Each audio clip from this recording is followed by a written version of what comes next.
Oke, sebelum saya mewawancarai Bolang, ya, saya mahasiswa dari STT ingin meminta pendapat atau keterangan mengenai kronologis yang terjadi di daerah kita, Desa Sukamaju atau daerah pegunungan Puncak 2000 Samosir, yang beberapa tahun yang lalu saya tahu ada beberapa konflik. Jadi sebelum saya meminta keterangan dari Bolang, izinkan saya meminta Bolang untuk memperkenalkan diri terlebih dahulu.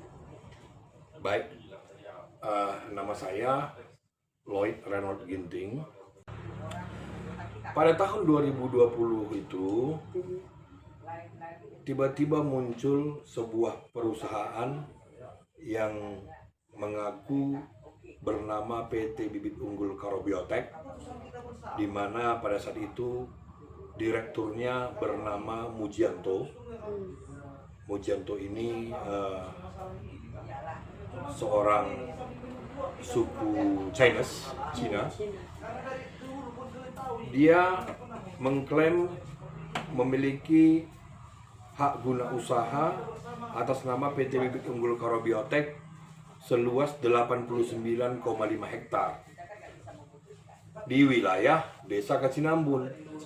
Jadi di Puncak 2000 Siosar ini, di daerah konflik tanah ini adalah pertemuan batas 3 desa. Jadi Puncak 2000 Siosar ini adalah batas pertemuan 3 desa ini. Desa Kacinambun, Desa Sukamaju, dan Desa Lauriman.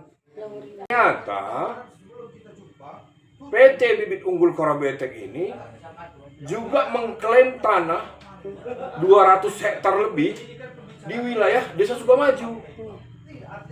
Memang bersebelahan dengan areal HGU tadi, karena memang sama-sama di perbatasan ini.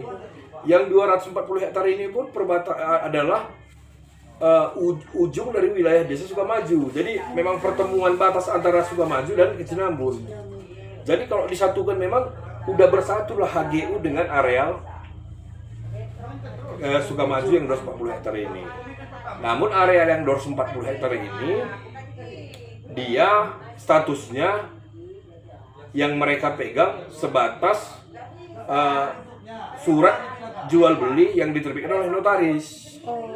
Jadi memang sangat lemah. Lemah lah ya kalau sama konteks sekarang. Iya. Dan pada saat saya pada saat saya berlangsung konflik dengan PT Bibit Unggul Karobiotek ini, ternyata warga Sukamaju juga sedang berkonflik lagi dengan orang ini. Jadi karena kami udah sering ketemu di Puncak 2000 dengan warga Desa Sukamaju dan kepala desanya dan pengetua-pengetuanya, ya jadi kami menyatukan visi. Kami satukanlah kekuatan untuk melawan PT Bibit Unggul Karobiotek ini. Nanti kalau kamu searching di Google PT Bibit Unggul Karobiotek ini yang punya Mujianto, kamu klik aja nanti. Mujianto ini sudah tidak asing lagi, nanti banyak berita tentang dia dituduh mafia tanah memang di Sumatera Utara. Pelaku yang udah biasa. Jadi dapat dibilang bahwa alas hak yang mereka pegang yang diterbitkan oleh notaris bodong. Tidak sesuai ya kan? Bodong, palsu, keterangan palsu. Begitu. Nah, jadi berdasarkan itu saya bawalah warga Desa Sukamaju untuk melakukan perlawanan. Kami demo mulai dari kantor bupati, KPH 15, Dinas Kehutanan Provinsi, dan akhirnya kami sampai ke Jakarta, demo kementerian. Saya berangkatkan warga kemarin 54 orang. Mengenai politik dan keadilan, dari penjelasan Bolang yang saya tangkap ini bahwa itu memang proses politisasi.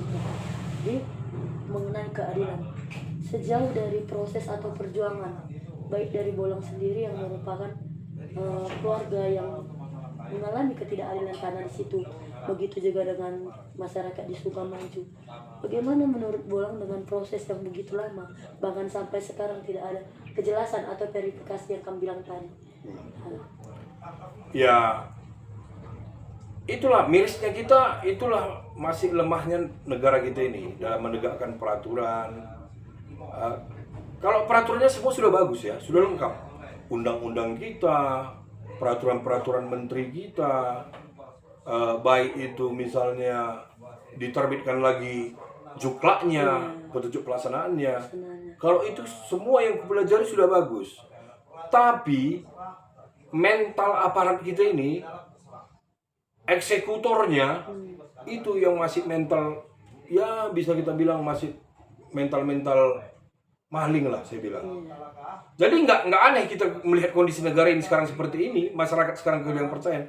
Saya aja sangat kehilangan kepercayaan kepada aparatur negara ini, termasuk kepada presiden yang sekarang ini, termasuk kepada pendahulunya Pak Jokowi. Saya sudah melapor sampai ke Jakarta, saya sudah sertakan bukti. Bahkan yang paling menyakitkan lagi, HGU PT Bibit Unggul Korobetek itu saya sudah dapat datanya tahun 2017 bulan Agustus. Mereka sudah masuk ke dalam database tanah terindikasi terlantar. Sampai sekarang tidak dieksekusi, tidak dicabut. Berapa tahun ini resiko baik waktu, baik tenaga yang terbuang lah kalau kita bilang. Ya. Kayak mana lah bolang sebagai, ya kalau kita bilang sebagai manusia ya, secara manusiawi menghadapi suatu resiko itu, kalau sebagaimana tadi yang aku bilang sebelumnya. Ya. Kalau itu memang dari awal pergerakan, dari awal aku sudah melangkahkan kaki untuk melakukan perjuangan perlawanan, ya aku sudah memikirkan resiko-resiko apa saja yang akan aku lalui, yang akan aku hadapi, termasuk ancaman bunuh, termasuk aku diduga kena santet. Aku udah pasang ring kemarin, aku tumbang di Jakarta. Termasuk uang tabunganku habis untuk membiayai pertempuran ini semua. Aku sewa bus apa segala macam pakai dana pribadiku. Kami demo segala macam dana pribadiku.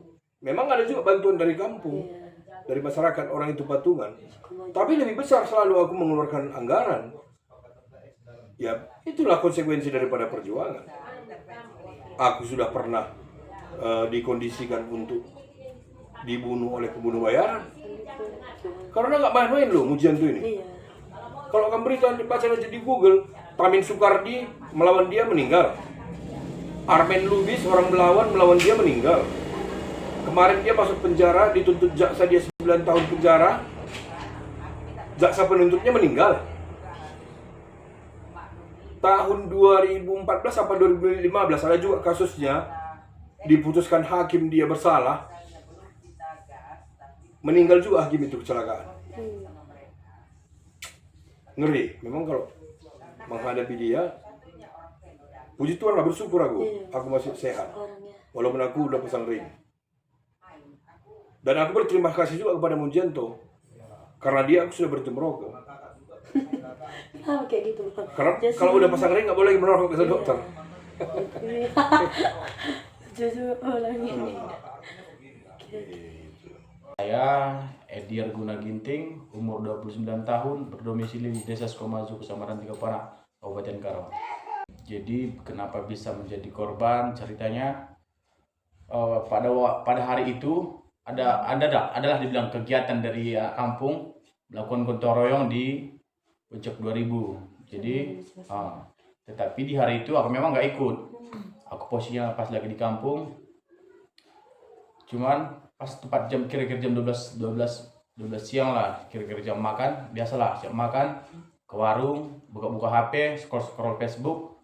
Pas kebetulan aku ngeliat ada video siaran langsung. Video siaran langsung, lupa aku nama Facebook siapa, cuma kayaknya dari orang kampung lah melakukan siaran langsung.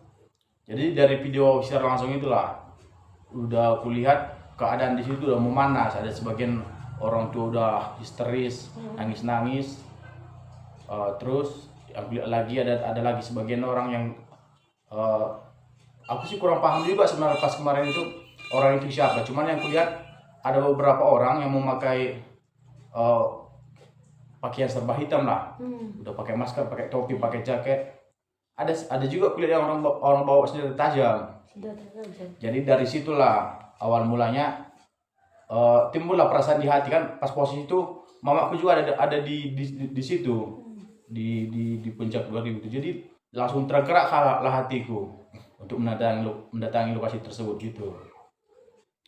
Terus sesampai di atas, memang sampai di atas situasi memang udah memanas. Dari pihak orang masyarakat yang sedang kontrolnya pun kayak merasa terganggu oleh pekerjaan orang itu. Yang kudapati di atas kemarin itu ada satu alat berat menggali di depan warung anak desa Sukawaju ini juga lah. Alat berat itu menggali, istilahnya menggali itu mungkin tujuan mereka untuk memblok agar aktivitas yang dilakukan oleh masyarakat itu terganggu, gitu lah istilahnya. Jadi nggak berselang lama,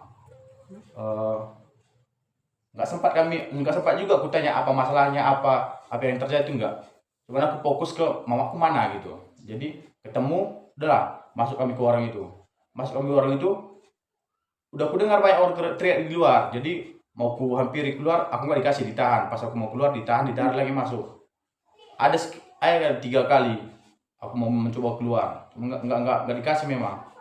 Cuman pas aku lagi dibawa masuk, aku kan udah ketutup nih sama orang-orang. Aku ditahan gitu. Jadi nggak lama kemudian udah aku dengar suara orang teriak-teriak gitu.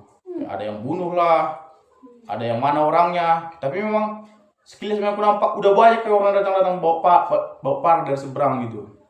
Jadi nggak berselang lama udah mulai chaos lah. Memang aku juga nggak tahu persis pada waktu itu, soalnya posisiku ada di dalam warung, terus dikelilingi lagi sama banyak orang. Aku nggak dikasih keluar gitu. Jadi hampir ada beberapa waktu datang satu orang anak lajang dari luar ke dalam dengan kondisi udah berlumuran darah. Itu dimasal di dalam itu? Dimasal di dalam sama mereka gitu? Di luar warung itu. Tapi aku nggak tahu persis gimana kronologisnya kok bisa kayak gitu. Jadi aku lihat, berarti aku cuma mikirnya, udah kena bacok, udah kena parah, temanku yang pikir. Jadi itulah timbul niatku, anak ini harus bawa pulang, harus kami berobat gitu. Jadi dengan berselangnya waktu aku ditahan. Pertama aku ditahan di Polres cuma 1 hari lah. Sekitar jam 3 jam 4 aku dimasukkan ke sel. Sekitar jam 12 malam aku langsung dibawa ke Polda. Gara-gara situasi di Polres sudah nggak kondusif katanya. Anak desa Sukamaju demo kemarin, orang kampung, orang masyarakat. Jadi aku dilarikan ke Polda. Ada sekitar hampir 2 bulan aku di Polda, dikirim lagi ke sini, baru pelimpahan dikirim ke rutan. Aku menjalani itu di tahap pertama kemarin itu 5 bulan 2 minggu. Tahan yang kujalani. Bebas kemarin gara-gara vonis bebas. Cuman pas vonis bebas dari pihak jaksa mengatakan pikir-pikir. Jadi selagi orang itu pikir-pikir, kami sempat bebas. Seminggu kemudian jaksa mengajukan banding gitu. Banding lagi. Jadi turun hasil banding. Kemarin aku jadinya 1 tahun 6 bulan, kasasi lagi jaksa jadi 9 bulan. Jadi pas inilah tadi kami melanjutkan sisa hukuman. Aku melanjutkan sisa hukuman jadinya 9 bulan kemarin hasil kasasinya itu. Jadi pertanggal 29 bulan April tahun 2025 inilah dilanjutkan lagi sampai tanggal berapa kemarin aku bebas. Paling belum 2 minggu lah aku bebas ini. Itulah dia. Mengajukan itu punya power. Aku juga kayaknya kalau aku nuntut balik, misalkan aku ini bisa PK lah, peninjauan kembali. Kayaknya kalau memang aku ada power, mungkin kita ada backing lah, kita backing bilang, kayaknya bisa diungkit juga kembali itu. Cuman kayaknya udah terjadi juga kok gitu. Sempat juga ada keinginan PK aja lah, biar semuanya jelas. Bisa bilang aku mah sempat juga ada niat untuk PK, untuk membersihkan nama lah dibilang. Cuma aku pikir-pikir udah cukup lah, udah capek lah gitu. Kalau menurut apa yang kujalani, hukum ini udah bisa dibilang hukum itu hanya berlaku bagi orang yang punya kekuatan. Hukum itu bisa dibeli, bisa diatur. Kalau kita punya kekuatan, soalnya udah aku alami juga itu. Jadi semenjak kamu kan sebagai korban nih posisinya. Nah, setelah kamu pun keluar dari penjara itu, apakah masih ada dampak atau ibaratnya pandangan-pandangan buruk yang masih kamu terima dari beberapa sumber setelah kamu keluar dari situ? Jelas lah, udah pasti ada. Salah satu. Kebanyakan kan bisa dibilang orang sekeliling itu yang nggak tahu persis masalahnya kan udah pasti menganggap kita yang salah kok bisa masuk penjara. Itu dia. Itu satu. Citra itu udah pasti rusak meskipun apapun kita lakukan untuk membela, tapi kita setelah sempat masuk penjara, yang kulihat yang terjadi di masyarakat itu kita tetap sebagai orang-orang yang salah. Karena dengan pandangan yang berbeda itu. Kayaknya kalau nggak salah tanggal 27 kayaknya surat panggilan itu kan datang yang Polres. Disitulah aku di BAP. Sebagai apa, keterlibatan apa. Memang aku jelaskan seperti yang aku jelaskan sama lu. Kayak gitu juga penjelasan. Cuman dari pihak orang itu memang tetap berasumsi bahwa memang akulah yang dituduh orang itu sebagai penggerak massa.